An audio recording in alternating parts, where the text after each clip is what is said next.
I told you I can't help but move to that song. I don't know what's up. Yeah, no, you have to. I mean, like, I felt like I should, but then I didn't want to steal focus. Right. Mhm. Well, happy darn CultureCast Day, everyone, and welcome Brenda Hsueh to our conversation and this CultureCast. I'm super fired up to have you. Thanks. I'm excited to be here. Right on. I mean, I think everyone's read about you, but just really quickly, Brenda is a unicorn in the entertainment industry. I say that because to be a badass writer, and I think the diversity of writing that you have done and that has been produced, whether it's comedy, How I Met Your Mother, also, I didn't realize Truth Be Told is Yeah. also on your resume. And for those of you, it was kind of really the zeitgeist of what was going on with podcasts back then on true crime, and then to turn that into a series, that was pretty amazing and pretty Mhm. helpful going into COVID, actually. So that diversity of TV writing, but then most recently with a current feature release that is out right now, Disney and Pixar's Elemental, which I cannot wait to get into. You are a darn unicorn, girl. Just saying that. Yeah. Um, Well, it's definitely exciting that it's finally coming out. Elemental. I worked on it for 2.5 years, so it's a long animation is a long process. So to see it finally come to fruition is exciting. It's pretty amazing. And actually, everyone, if this is your first time joining a culture cast, it's really about that. Let's talk about culture, whether it's pop culture, all things culture and inclusion. And more specifically, we have the chance to talk to leaders and take ideas from what they have been doing, what they've been working on, and apply it into our own lives, whether it's for our community or within the work that we do, and help create and cultivate environments where others can thrive. And so that's why we're here. And Brenda, I just want to jump into it. How does one get on this pathway to become a writer? I mean, where did you grow up? And was there something in your life that kind of pointed you in this direction?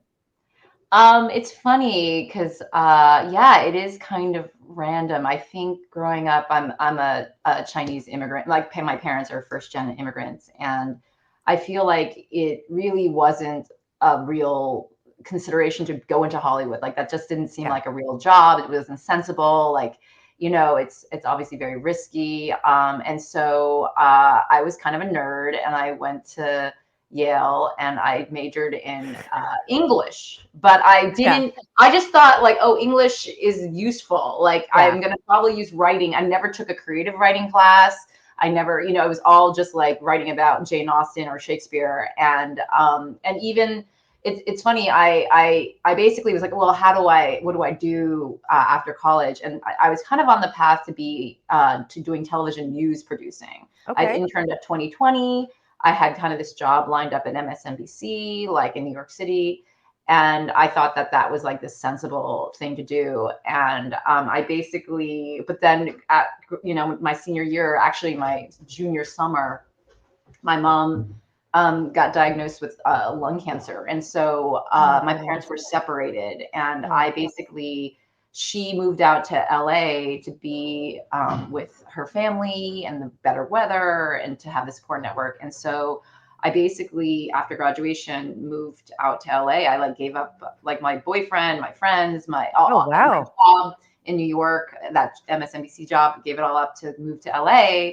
And at that point I felt very derailed professionally. I was like, Yeah. I'm doing this for my family, I'm doing this for my mom, and like, I don't know anyone out here. And it's funny because as a frugal Asian woman, she was like, not only do you have to take care of me, but you have to make money. And so I basically had to also tutor. Like I was tutoring like Oh my over goodness. kids in San Marino, and bluffing my way through any topic that I could sort of like fake my way through. And so, yeah, so I was doing that for a while, for a year. And in that year, I think the thing about being in LA is that it's inevitable you meet somebody in the entertainment industry. It is the Yeah. industry of this town.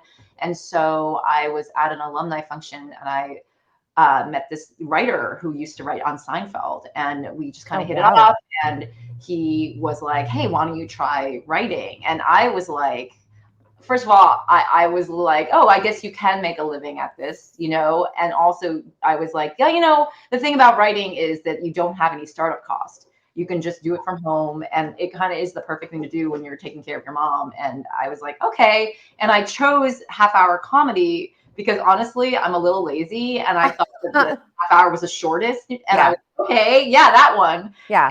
Actually the hardest because you have to do, you know, story, character, Yeah. and be funny and do it all in like 22 minutes.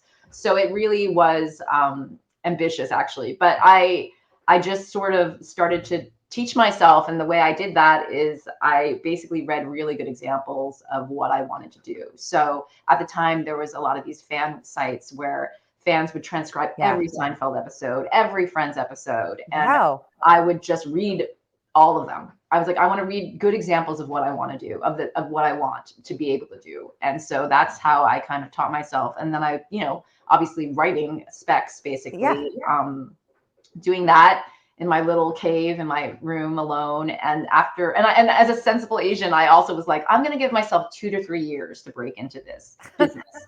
I was like, because that's like grad school, and at Yeah. least I'm not paying tuition. I just have to support myself, you know? And so I felt like that was a fair amount of time to give it. And so I think it was around just past 2 years, I was like, how do I get a job? This is obviously, you know, I had no connections. And I Yeah. mean, a lot of people can become a PA or a writer's assistant and then they work their way up at a show. But I honestly didn't even know how to get that job. So even a PA job. So I entered a contest, which is kind of the best thing when you have Yeah. no way else to get into an industry. And as I said, like it was important to me to like make money, and so I picked. There are a couple of these fellowships, Okay. and I picked one that actually pays you, like, and it's the Disney ABC Writing Fellowship, and it pays you for the year, and it's a, you know, it's a really good starting salary, and it's very competitive for that reason. And I applied, and I kind of remember saying to myself, like, if I get this, you know, I'll keep going. And if not, you know, then I gave it a shot, you know. And this is after obviously I've been honing my writing for like two Yeah. years, you know. And so I submitted a script and I got it.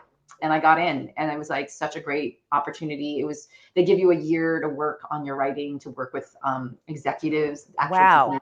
ABC executives. I got lucky enough because my year they had an opening on a show to take a fellow on to like Yeah. work on a show, a half-hour comedy, and like three of us tried, interviewed, and I was picked. And yeah, I got my first job that way, and I was able. Once you get your first job, it's much easier to get an agent. And so I got an agent, and then that was my, yeah, big break into the industry. Oh my goodness. I think, and I just saw a note here that Mike posted, way to manifest it, Brenda, like everything that you've done. But oh my gosh, there's so much to react to and to ask about. First of all, how is your mom? How is Well, she? I mean, she passed, but like I Yeah. knew that. That's why it's like lung cancer at that time was like terminal. But I got a really, really amazing year with her. Like, and you know, we had a tough, contentious, teenage childhood years with each other. And Sure. I think like it was actually really nice to spend that time together and to like really get to know her as a person as opposed to my mom. And so, and also, even though it was really sad, like I would never have found this career that I love. You know what I mean? Exactly. Like it's so weirdly serendipitous. Yeah, I think, and I mean, bless your mom. And I agree with you. I was just about to say, things in life happen for a reason. And even hearing about your journey, and first of all, you're not only a nerd, you're like a really badass, smart nerd. The fact that you went to Yale, just say that, to even get into Yale and then have this job lined up and then getting into, hey, your priority is your family, and your mom asked you to help her. And I fully feel you, girl. I mean, I think about my parents, also first generation. I'm first generation American, so born here and living cross culturally, right? So they never lived in America. There's certain things that happen here in the US that they've never experienced in the Philippines. And I feel you too on that. relationship that I think Asian women, daughters and mothers have with Yeah. each other. And It's kind so, of like a given that, that you are gonna sacrifice yourself to take care of your parent. Like, it's uh-huh. like, which is not necessarily a white thing. Like, I'm like, and I didn't even question it, like I was like, oh yeah, I have to do it, and it's ironic because before she got diagnosed, she was really like tough lovey and was like, don't think you can come back after college. You got to support yourself. You're not going to come back, live at home. And I'm gonna, and then I was Yeah. like, oh, I'm like, now you need me to come back. I'm Oh like, my oh, but gosh. you want me now? Like, Yeah, it's so funny. My mom was the same way. Like after college, she had found out that my dad would like give me a 20 here, 100 there. I'd go visit them. I went to Cal Poly undergrad, and like she found out that dad gave me money, and she's just kind of like, you got to pay that back. You know what I mean? So there's that. And I think the similarity, although I think further future, my mom also was diagnosed with lung cancer. You and I haven't talked about this, but during COVID, you know, wow, and the good news is she survived. She had a that's lower, amazing. like a right lower lobectomy, like that, and she's thriving. And I hear you though. I think the role that young Asian women or that relationship that you have with your family, there is that expectation that when you become an adult, let me tell you, I feel more than adult. That when your parents get older and they're not well, then even before they're not well, like that, there's an expectation actually that you take care of them Yeah, because they because provided they a life for sacrifice so you much here. and work so much for you that it's Yes. time to pay that back. Yeah. And so I feel like your journey from, okay, something was pulling you to the West Coast and even just kind of navigating this on your own. I know that you had like this alumni network and maybe people said try writing, but the fact that you figured out how to do it yourself, a little DIY writing and like finding all that stuff online and then just modeling that, it reminds me of how I think as a young child or growing up in Southern California, how I kind of assimilated. Like I would see things that kids were doing, and I'm like, well, I can do that, and had no clue. And it would just be like, let me just figure that out. If I Oh yeah, observe no, and for pick it 100%. I apart. remember my parent, like, my parents made, my mom mostly cooked Chinese food. And I remember being a kid, I was probably like 10 or something. And I was Yeah, at my friend's house and her mom made grilled cheese. And yeah, I was like, this is amazing. I loved it. I was like, oh my God. And I remember going home and asking my mom to make grilled cheese. And she was like, I don't know how to make that. She's like, if you want to make that, you got to figure out how to make that. And yeah. so I remember going back to that American white mom and being like, hey, how do you make grilled cheese? And she showed me. And then I remember having to go to the supermarket with my mom and buying like Wonder Bread and like American cheese and butter Amazing. and like having to make it at 10, like having to make it for myself. Yeah, I mean, I think we've not talked about this, but if there's so many similarities, like we figured out how to microwave hot dogs like at home. Because it's not a traditional food that my parents would cook, at Yeah. home. So that's interesting. And I think like this, But it I was good. It yeah, really taught us, I think, independence. You're right. Like I was like, she's like, well, you're gonna have to figure out how to make that. If you want that, go ask and do it yourself, kiddo. Like, yeah. and so I'm like, I feel like, it was a little tough lovey, but I think it did teach me a lot of like, go being like if there's a problem, you're gonna have to solve it yourself. Oh my gosh, they sound so similar. I mean, that's like a whole. We need to have drinks over this conversation. So, um, but yeah, it is tough love, and it does teach independence, and it also gives you a chance to build character and resilience at the same time as a child, right? So Totally. that's wild. And Yeah, but so, I also think it's so interesting because I think some kids like are develop this resilience, and some kids can't. It's a little genetic too. I think I'm very lucky that like this hardship and it actually made me stronger. You know what I mean? And I think it can yeah. be overwhelming for some people. So I'm very grateful that I was at least like wired to sort of handle it. Yeah, I totally hear you. I mean, I feel that too because like my parents worked all the time Hmm. and We're latchkey kids. I was gonna say I grew up with a key around my neck, Hmm. and we had like this code. Remember telephones? It'd be like, all right, don't answer the telephone. And here's like, I'm gonna make it up. It was like, I'll let it ring 3 times, hang up, and then I'll call you again.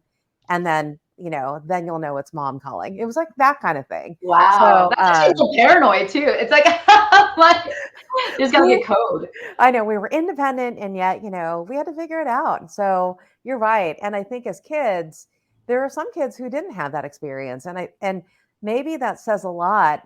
Thank you for sharing, being so open about, your upbringing, because it says a lot about the story you were sharing with us on navigating LA, figuring out how to be a writer, breaking in, and just, giving yourself that grace, but also a timeline. You're like, I'm either going to do this or not, and then move on to the next thing. Yeah, because I mean, Yeah. some people will try for 10 years, and I'm like, I'm just not that person. I'm gonna need to hit a certain mark by a certain point, because Yeah. like, otherwise. Because also, by the way, I do love a lot of things. Like, I love being a writer, but I'm like, I could maybe go into business, or there's other Yeah. things that I enjoy that I would be like gratified by.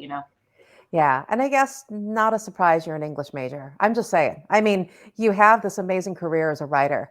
And the fact that English was your major at Yale, and that I think that orientation, it just provides a lot of foundation to what you're doing, and I'm connecting the dots as I'm listening to you. So that's pretty amazing.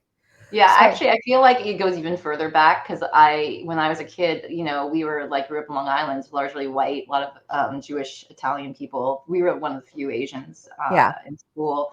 And so my sister and I were only a year apart. And so we didn't have a lot of friends, and we would just play with each other. And we created this world called Dollyland, and our room was called Dollyland. And we would play with our stuffed animals and give them characters and storylines, and like act out entire like arcs and stuff. And I'm like, oh my god, like I did that. I was like, it was basically like being a writer, except instead of humans that are talking, saying your words, you Yeah. just have stuffed animals. And I was just like, oh my god, I was kind of doing that as a kid, like for that was my favorite thing to do. And so weirdly looking back, I'm like, I guess it kind of was something now that I do for my living. It's so interesting. Yeah. I think it was meant to be. I was in this focus group, gosh, this was a few years ago, and it was Jim Collins, Good to Great, and he was doing research. And I'm probably going to say the wrong terminology, but I think people regenerate or reinvent, but they stay at their core. And if you go all the way back to childhood, you're doing something that's kind of related to childhood. And I think about we were the same. I mean, we grew up in Southern California and we were in LA, but then we moved to the suburbs for a better public education. And because we had to go home, like when we were kids, right? High school was different. My brothers and I would be the same way. We would take the stuffed animals. My difference was it would be like, okay, today I'm going to create a design studio and I'm going to be a fashion designer. And the stuffed animals would be clients, and they would come Hmm. in and like define, I want this. And then my brother and I would like sketch what they would get. Or like if my older brother, if he was playing, we would pretend we would run like a restaurant, like a Nice.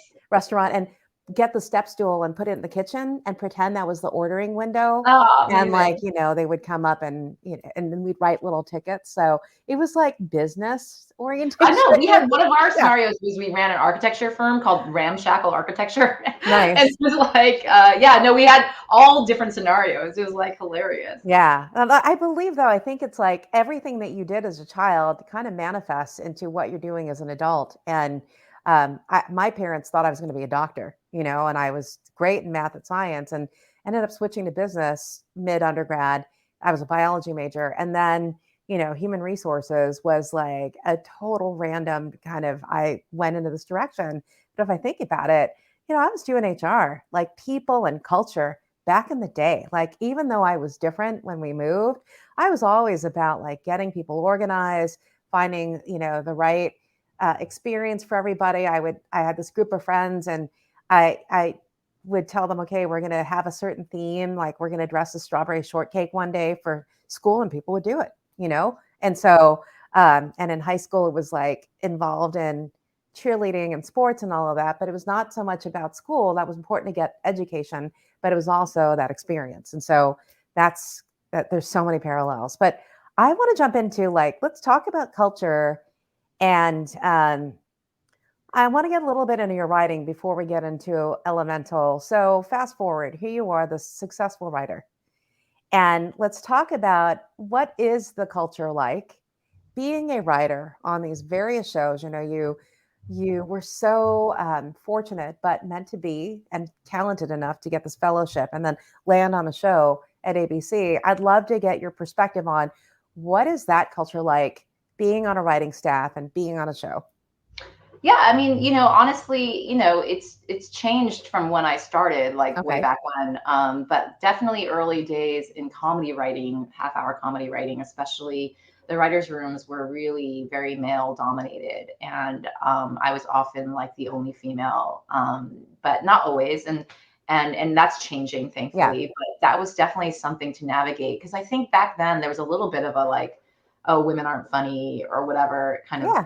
stereotype, and that it was like it's interesting, like I feel like having to navigate it was like, so it manifested in this way actually where there's this thing happening where I had this um like a hoarse voice for months, like, and Oh, no other symptoms. I'm like, it's just hoarse voice. And I'm just like, I finally went to the ENT, the ear, nose, and throat doctor, and he stuck a scope down my throat and was like, oh, you have vocal nodes. And I'm like, what? That's like what Adele gets. Like, what? yeah. Am I talking too much? Or he's like, no, he's like, it is from vocal strain. It is usually from speaking at the wrong pitch, at straining at the wrong pitch. And I'm like, what? This is so weird. And then I Wow. was talking to my friend Anjali, who is also a female comedy writer. And she's like, oh my God. She's like, I had that too. She's like, I think this is a female comedy writer physical problem, like ailment. And I'm like, what? She's like, yeah, our friend Kristen Newman has this also. She's also a female comedy writer. What? I was like, what? And I realized, I'm like, oh my God, it's from like basically vocal strain. What I realized is I was subconsciously pitching and speaking in a lower tone, like a Oh, lower voice that wow. was lower than my natural pitch, Yeah. and trying to be heard in this room of guys. So I was basically kind of like Elizabeth Holmesing without even realizing it. Like I was trying to fit in with Wow. all these guys and sound more guy-like. So I was pitching lower and also trying to be louder. And so I was straining my voice at this unnatural pitch. And I'm like, oh my God. And I gave myself vocal nodes. And so had my female friends in the room. And Oh I'm like, my oh my God, that's so goodness. crazy. Yeah, I think that is crazy. And it's, and I'm fascinated about culture, regardless of what company or industry that you're in. And now I think there's a lot more openness and culture is a big deal with companies now. It's all about that. But if you think about, I feel the same way, like growing up in my career, having to feel like you have to assimilate, right? And for me, because And people the who crazy know thing me, is though, yeah, I didn't even realize I was trying to yeah, assimilate. Like that, it was like a yeah, subconscious thing and it was hurting my body. Like it was just like, wow, this is yeah. so, insidious. Like you're just like, it's like subconscious. Well, yeah, and I think it's kind of the pressure that no one's telling you to do that, but it's all Right. almost about like, how do I survive versus how do I thrive? And I think that's the difference. And how do we help people today, bring their full selves and be their full selves in whatever it is that they're doing, what they're passionate about, and not feel like they have to snap to or, fit in or assimilate. Because I think the way I relate to that, for me, I've always had a point of view, but I was so serious and so quiet, in meetings where my managers were like, okay, what's up with this is how you are one on one. And then you go to these meetings and we don't hear from you, And to me, it was more intimidating because I was likely the youngest and looked different, all of that. Right. And I'm like, how do I get in there, you know, and Yeah. holding myself back. So that's Yeah. wild. So did you finally just go, okay, knock it off and be I you? had to go to a speech therapist just to Oh, unlearn like how to talk. oh my Like, gosh. yeah, just unlearn this subconscious behavior. It was only a couple sessions and taking some practice, but then I realized like, okay, this is how you fix it. And now I don't have vocal nodes anymore.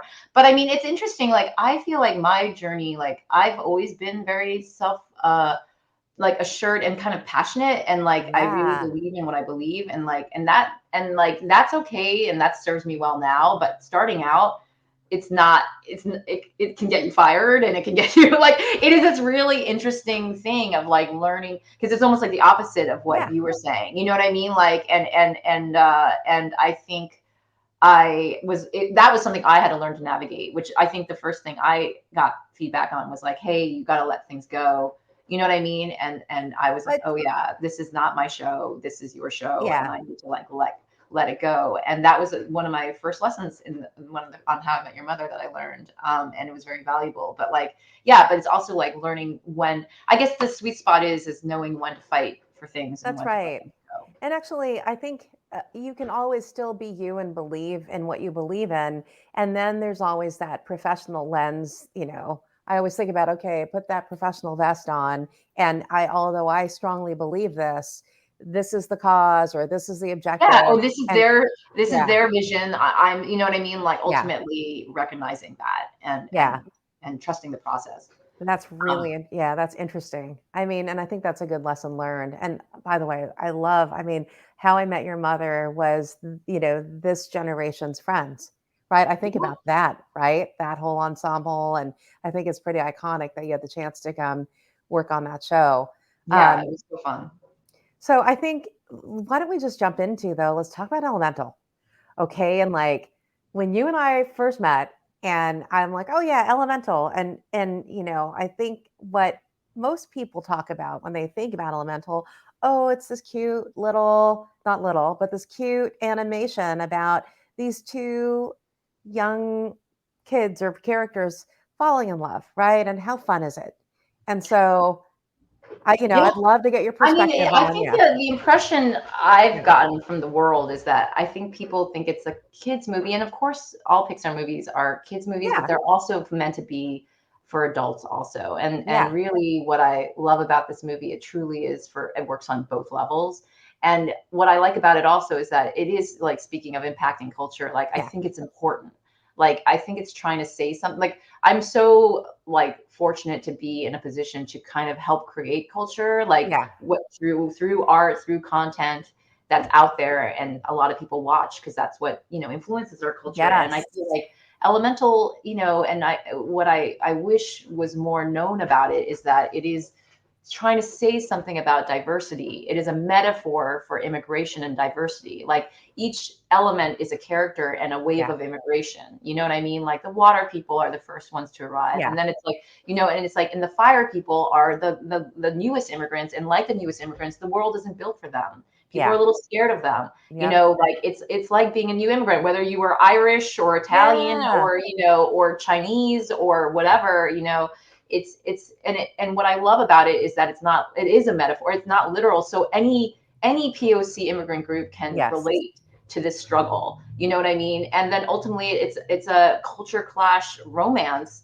between a fire, like a new fire immigrant, and a water being the Yeah. dominant Yeah. society, and seeing how that the challenges of that and also the beauty of that. And so I feel like it's actually very sophisticated, and just Yeah. like and I feel like that part isn't, like, I don't think adults realize that, and like adults without kids, it's like actually kind of a great date movie or whatever. You don't, it's Yeah. not just for kids, and it's saying something that I think is important for our culture, and that's why I'm trying to like get the word out there. Yeah. No, I think it's giving good insight to people who are not familiar with it. And I agree with you. On the surface, one might say, oh, it's a family movie and, bring your kids to it. And I agree with you. I love that it's the different elements representing different immigrants. It could be anybody, right? But it also is a story about, moving. I'd say I know here in the U.S. because I've lived it with my family, like pursuing this American dream, and there's lessons learned, from your past and like how to fit in or how to blend in, et cetera, with different cultures. And I think about, and for adults that really didn't grow up with that. I'll just say that, Yeah, I think going to Elemental is a good education and totally. enlightenment, right? I On like, a lot of parents have said like culture. their Yeah. kids have, like, it's a way to get their kids even aware of this to talk about, Yeah. you know what I mean? Like, and because yeah, sometimes and then also a lot of like POC immigrants have been like, oh my God, I really feel it. And speaking of like sacrifice and your parents, like it is a lot about that. And it's, Yeah. Pete Sohn is Korean, he's the director, and it really was the inspiration for this movie was kind of a love letter to his Korean parents who like worked so hard for him and like, sacrificed so much, and like Yeah. and the kind of the beauty of that, but also the burden of that. Yeah. And how to like navigate that. The main character has to like figure that out. And so like yeah, so it's very, I think, emotionally resonant for a lot of people. Yeah, I think it's pretty amazing. And I think it's, if people aren't hearing this now, it's a great way to, if you're not familiar at all, and what it's like to be a person of color immigrant, coming to this country or growing up in that.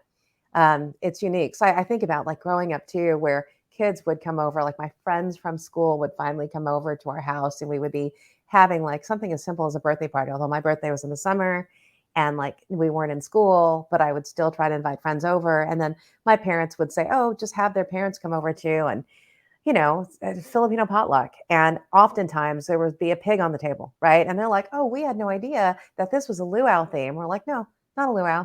It's just kind of what's up, when That's the amazing. family comes Also, by the way, I together. had a birthday party and I got a Filipino full roast pig with an apple in its mouth, and it was Yes. delicious. So good. So good.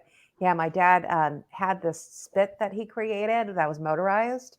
Like, no, it was hardcore. I'm But he amazed that he made it himself. Like yeah, that's a long time. Yeah, It's a long time. he was very handy and figured things out. So anyway, going back to culture, I think it's great to just let people know, hey, just to get some insight, because I feel like this is also where you may not be an immigrant or a person of color immigrant, but the emotion of it, right? The story of it, you can relate to, or you might be able to see yourself in, right?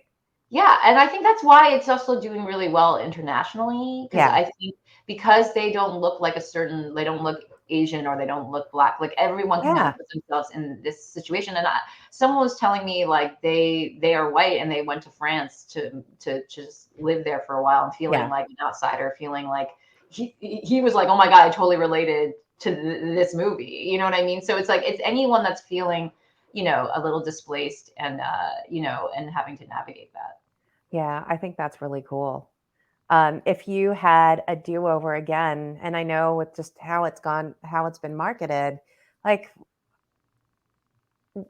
how would you show that? Like how would people know that it's a I think metaphor for, honestly, the way to diversity? market it, Yeah.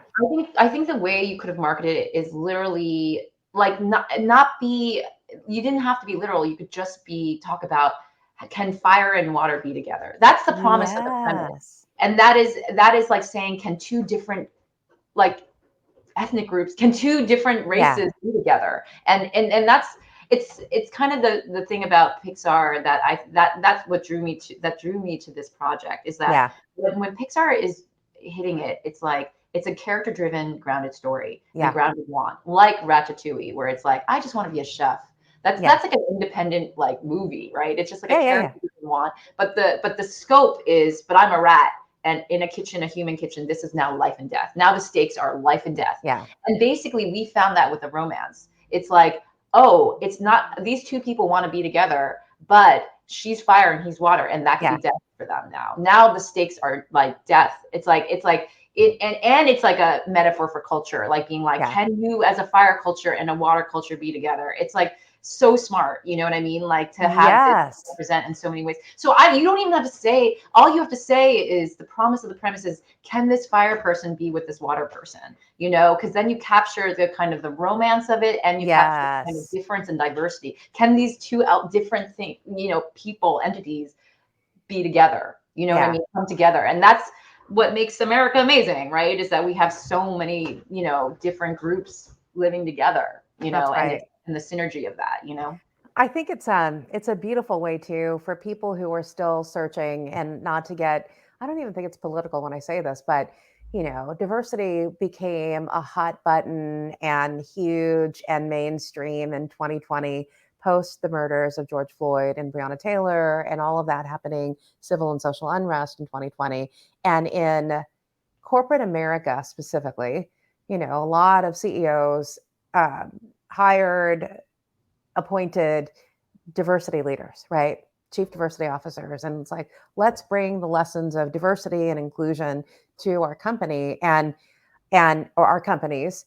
And there's just a lot out there that felt not organic to like, all right, now all of a sudden we're going to force unconscious bias training. Although I, as a people professional, what that is, someone who's not is like, well, what do you mean? You tell me I'm biased, and like, how do you do that in a way where people can relate to it, right? Versus like all of a sudden, then, at least in my experience, people were like pretty timid about like, do we get into this or not? But it's the right thing to do because that's what's happening in the world. Now, fast forward, it's 2023, the year of efficiency for many companies. And a lot of the first functions to go are these diversity functions that have been built up I'm over time, sure. right? And so I think about, all right, it's at the end of the day, if you really believe in that as a value of your company, then that's already baked into kind of your ethos, your values, what you believe in, the strategy of your company. And it's my long way of saying, even if you just had people go and watch this, right? And then really, what perspective do you have? Like, what does that tell you about life? And I love how you position it. It is about, can fire and water be together? And Yeah, then, the that's what I story love is about it. like, You don't even yeah, have to get into like, I think, people are scared of like controversy, but I'm like, that's the beauty of this movie is that you can talk about diversity in a way that's like, oh, because they're elements, it doesn't yes, feel, I'm actually like, oh, it makes it kind of magical. And like, and I think you're right. Like, it's like teaching these things, like, you don't want to be didactic. Like, I almost feel like this, watching Elemental is sort of like a Trojan horse. Like, you're wrapping a lesson about diversity in a delightful, fun pack. No one wants to feel like they're taking their medicine. You know what I mean? You want to make I it taste agree. like candy, but really you're learning something. And that is the most effective way to get to people, because you're right. Like, these kind of, like, when you're forced to sit in a workshop, or like you get Yes. resentful, you feel like you're being preached to. But like, if you're going to go watch a movie with your kids and you just think it's about fun elements, and then you're like, oh wow, there's actually a hidden lesson here. Like, it's kind of I think the most effective way to reach people, and to Yeah. yeah, Trojan horse it. Yeah, I love it. Oh my gosh, I use the terminology all the time, like at least in business, when you're trying to do something and actually do something in a very, I'll just call it mainstream way, but there's actually a meaning behind it, right? There's an Yeah. intention behind why you're doing it. And so I love that you're saying that. And I think it's a great way too for people to watch this, and actually digest it and realize, okay, the human side of it. What does that mean in my life and humanity? And and it will bring out those themes of, when I was introducing you on my write up about you, and it's like, how do these different cultures mix? And instead of this culture clash, how do you actually ensure that there's an effective culture mix, um, or culture remix, right? Like, Yeah. I And think the truth that's, is, yeah, it's like, there is going to be like hardship and clash, but it's yes, ultimately, what we're saying is, ultimately it is ultimately a positive thing, and a synergistic thing, right? Even though there's difficulty and friction, of course, when you bring different groups together, yes. but I would like to think, ultimately it is a good thing. I think so. Yeah, and actually, it wouldn't be human if it were easy. You know what I mean? So it's like, of course, there's going to be differences, and of course, there's going to be some friction in terms And that of also just makes like, for yeah, comedy, by the way. yeah. So it's like, and makes for interesting things to watch. So it's all good when you're watching a story. So you need some challenges, and you need some comedy too. So Oh my gosh, yeah. So, everyone, you need to yeah, go check it out. out. You got to go check it out. I'm so excited. I was going to say fired up, not to be Yeah, you funny, can get fired up. but fired up to Yeah. go and see it. And actually, I saw that Nicole just popped in there, fire and water equals steam, and steam as power. Nice. That was a little comment that had popped up. Nice. Um, yeah, I mean, everyone tell a friend and go see this. And I think it's also a good way to Trojan horse lessons in humanity and diversity. I hate to be such a nerd about it for companies that are trying to figure it out, right? Like, let let something mainstream do the work for you. I'm Yeah, just it's hard saying. to do top down, it's really like, you want to, like, yeah, and that's what I love doing what I do, because I kind of do love doing commercial projects that reach a lot of people. Like, I think that's really Yeah, hard to do well. A lot of these commercial projects are kind of hacky, or like, yeah, very watered down, and it's hard because the budgets are so large and they Yeah, need yeah, to reach yeah. so many people, there's a lot of fear that drives a lot of decisions around these projects. And so it's really hard to keep these projects, the quality and the specificity, like strong, you know what I mean? Yeah. And so so I really applaud any commercial, like big commercial movie that can still be good, and it's a really hard thing to do. And so, and to say something on top of it is even Yeah. more impressive. Right. Yeah, it's not just entertainment. Actually, there's a message and a lesson that um, is actually goodness, right? At the end of the day, it's good for humanity when that happens. It's Yeah, not but they just can't like, feel like they're yeah, learning. yeah, right. Yeah, it's fascinating. So everyone, go and check it out. What are you working on next, Brenda? Can you Yeah, talk about it? I'm Yeah. actually well, two things. So I just recently completed. I was on a show called The After Party. It's on Apple Plus. It's a murder mystery comedy, and Oh, it just dropped the second season, and it's really fun, and it's a very diverse cast, and it's just a fun show. And then I will say for myself, my kind of passion project is that I want to be in charge and I want to direct a movie. So I'm trying to direct a movie I wrote a while back, and I'm doing it indie style, like low budget, and it's really exciting because I really feel like I'm at a point in my career where I want to like be in charge, and I have a point of yeah, view, and I want to help execute. I want to execute and make sure this is not just my starting with the blueprint of the script, but like making sure it gets made correctly. And so you either can do that as the showrunner of your own show, sure. create a show, or because in TV writers are in charge, or in feature directors in charge, so you have to be the director. So either of those paths is like what I'm kind of pursuing and right now. Amazing. Yeah. Amazing. And I think Obviously, about there's a strike going on right now, so things are a little bit tricky and on pause, but uh, otherwise, yeah. I know what's up with that. I mean, I see a lot out there, like different actors, artists that I follow posting that are deeply involved in the strike, which is interesting to me. And I just don't know what's going to come of it, you know? Yeah, it's a tough time. I mean, listen, I think for writers and for actors, we have some real valid things that we need to protect, like for writers, the writers' room, and like, everyone needs a fair residual model Yeah. from streamers. Also, we have to protect against AI. There's a Yes. world where for writers, studios could get AI right now to write a first draft that's just kind of, very basic and not very good, but then hire a writer, a human writer, to like rewrite it.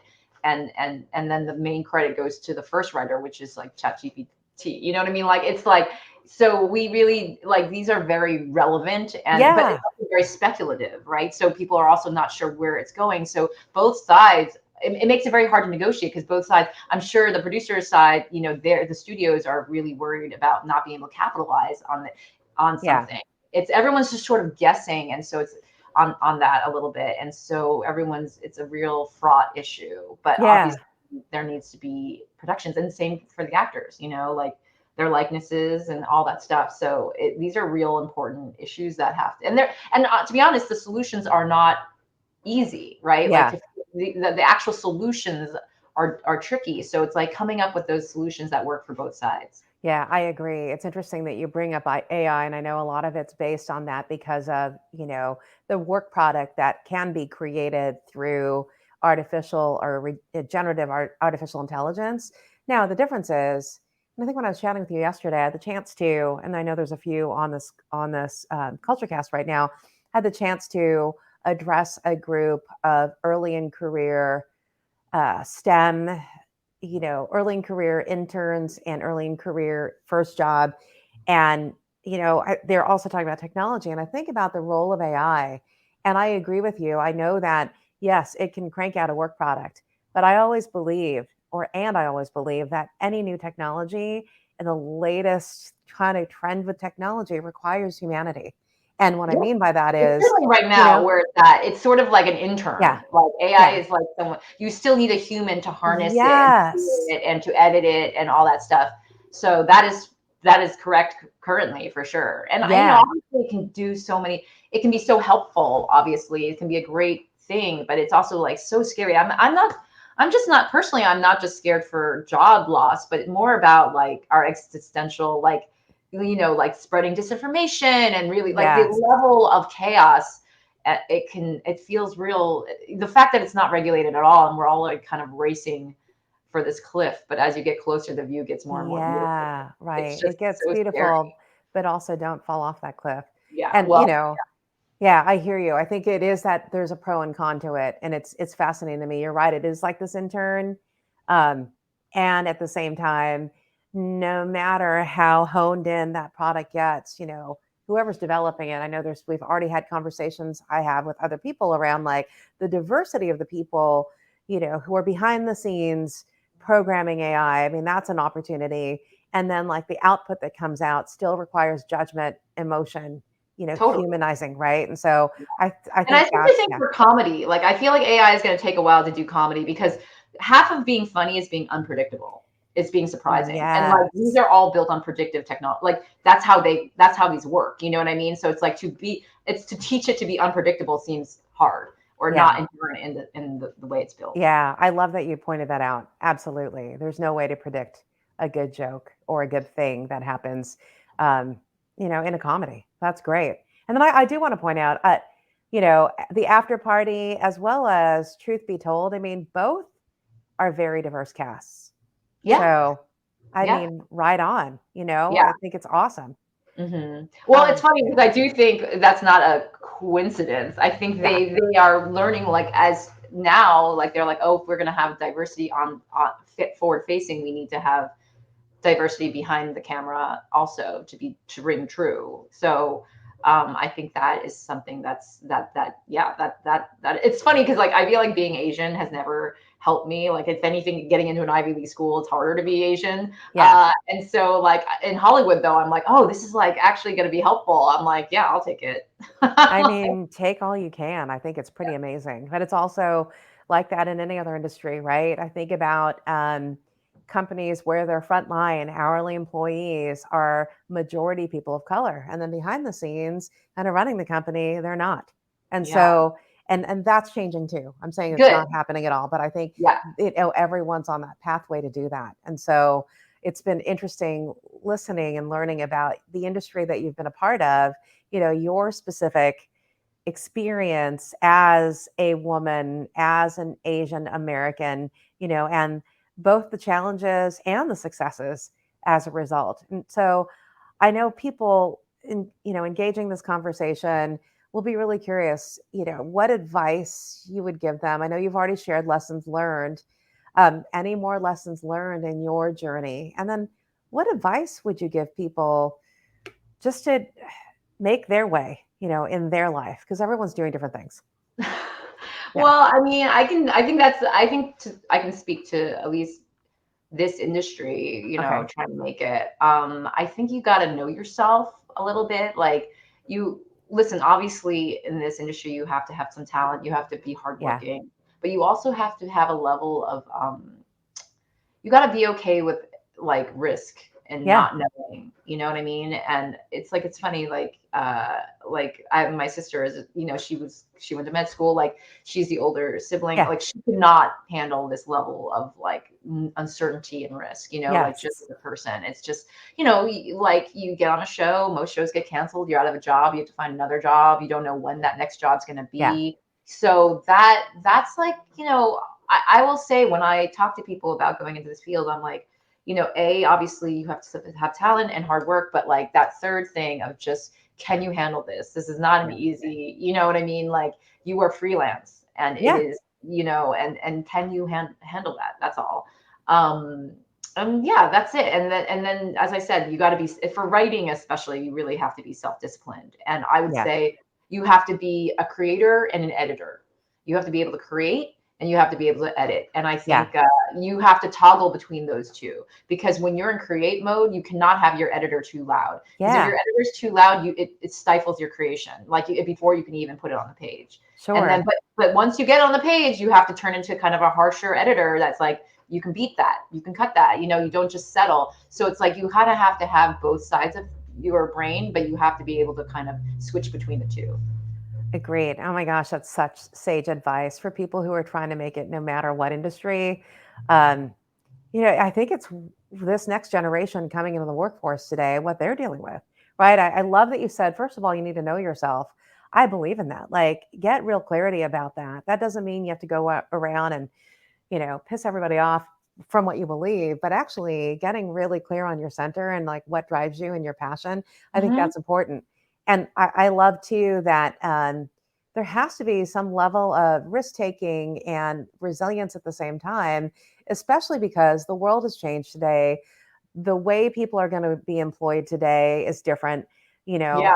AI, there are implications. Across the Yeah, board. Yeah. that's right, across the board, right? And so I think that's a good lesson learned. I think the other thing that I'm hearing you say is, whether you're a creative person or a technical person, and in your case, you're both, right? Because you're creating, when you talk about, writing and editing, that's both, and you need to be disciplined at both. I think it's a good piece of advice for people that, when I think about diversity of style, let's just say that, right? That you may have a tendency towards one way. And, an example that I was telling you about yesterday is that I met with a lot of engineers, software developers, data scientists, all these early in career young people that are just beginning their career. And the piece of advice that I gave them was, you know, don't forget the interpersonal side. Mm. Don't forget that human side that I think is really important in what you're doing, because you will continue to grow and learn on the technical side, but in order to evolve, right? In order to be a leader, which many of Yeah. them are like, I want to be a leader and I want to, move up or whatever it is, start my own company. There is a level of creativity, interpersonal, that people need to have. And so I love that that's how I'm listening to No, you. for And it's like, sure. And it's yeah, funny because I do think some people who do want to be leaders, like they're very talented at what they do, whether it's programming or writing. But then, yeah, like you're right, there's a whole other skill set that's just people absolutely. skills, managing people. Like that is those two don't necessarily go together. And it's just like, and honestly, like I also believe there's a world where there's some people that like want to rise, but they want to stay and they don't want to be people managers. They don't want to, Yeah, they just want to do what they're good at. yeah, And I think there should yeah, be a path to rising that doesn't force you into leadership positions. You know what I mean? Like, just yeah, because you want to make more money and get more prestige doesn't mean that you can stop it. You have to be stop being an engineer and be a manager. Like, you right. know what I mean? Like, I think there's like paths depending on the person and what they are good at and what they want to do. Yeah, I totally agree. I think in the business world, definitely the tech side of it has figured that out, like how you can continue in your journey, continue to rise in your career versus taking on that management side. But, you are pointing out the dilemma for a lot of leaders and human resources people, like that is the dilemma, right? It is Mhm. about like all of a sudden people who are really good at what they do then get thrown into these leadership roles and they have no clue unless they Mhm. already are naturally talented at that. And Yeah, that, or just have a yeah, natural knack for it. But yeah, like, and that's rare. it's unusual. Yeah, I was Yeah. gonna say that is unusual. Yeah. Interesting. But I mean, I'm Um, glad that people are, I mean, listen, I think that like the solution is to have to you can have multiple paths, you know what I mean, yeah, to rise on. So yeah, I'm glad that people are addressing that. yeah, I am too. It's pretty amazing. All right, I know we have a few minutes left. I always love asking because we do talk about culture. Your favorite things, right? So, what are you loving these days? Either eating, watching, wearing, doing in life? It's so funny. I am very food motivated, so Okay. I have this running, and we live in LA, and Yeah. it's like such an amazing. What I love, I mean, talk about diversity. Like Yeah. this place is all about having the most diverse food scene, like Yeah. Koreatown, Thai town, like San Yeah. Gabriel Valley, like like the Mexican food and all the different regions of Mexico, and like we're so lucky, and so I kind of have this running list of like I call it my to eat list, and I Yes. will put like new restaurants that I want to try on it, and it's always like full and it's always got cool stuff. But yeah, I mean, obviously, like I'm trying to think of a latest one. I mean, obviously, Pizza Palace is amazing. It's like Indian Italian fusion, and it's like blowing up. What? Yeah, it's really good. It's in Silver Lake, but it's already like impossible to get in because Yeah, it's I like bet. so popular. And watching wise, I really love The Great. Okay. It's on Hulu. It's about like Catherine the Great. It's about a strong lady. Yes. It's She's funny not and that's it's on my smart. list. Yes. Mhm. I'm into that. And yeah, what am I wearing? I thought that was very funny. I kind of love a bulky, I love a cardigan. So Yeah. I'm a big fan of Isabel Marant. She makes great Yes. sweater cardigans. And but for the summer, I basically just try to cover up and have long sleeves and long skirts and a hat. I have a hat addiction. I have so many hats. Oh my I gosh. literally have a stack of hats in my house that's like about to tip over. That's really smart. I think it's good too, that way you don't get any kind of skin cancer in the long term. It's really Yes, important. agents like to stay out Yeah. of the sun, so Yeah. I love the area that you're in. I mean, Silver Lake. I grew up in LA, and we had relatives that were not too far away from Silver Lake. They lived right there on Rampart and Beverly, kind of that mhm. area. Um, and we used to go to Echo Park back in the day. Now Echo Park is like super cool, like, towards that area. So I think it's neat that it is very hipster. It's Yes, kind of like what Williamsburg was and totally. It is is, in right? And Williamsburg, LA. yeah, right. And we used to live in Williamsburg when we were in New York. So yeah, I love that area that you're living in. And I love that you're finding all these great food places. You're right. It's hard to get in anywhere in Silver Lake, quite frankly.